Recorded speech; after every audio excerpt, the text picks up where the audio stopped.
I Sotogacha benytter vi betegnelsen Karate-Do, som henviser til den livslange, personlige og karateudvikling, som vi vægter meget højt i Sotogacha.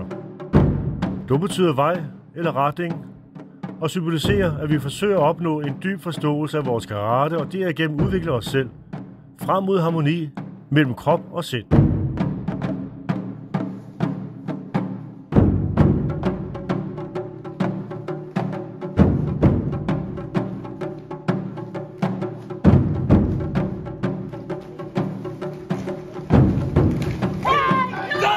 Det er vigtigt, at stræben efter at udvikle sine menneskelige karakterer ikke er en midlertidig proces, men en livslang proces, som skal følges og udvikles hver dag gennem træning, både i og uden for dojoen. Dermed bliver karate en vej i livet, som udover at fokusere på at mestre teknikkerne i karate, også består i at udvikle sine menneskelige karakterer og se mere klart og dybt ind i ens eksistens.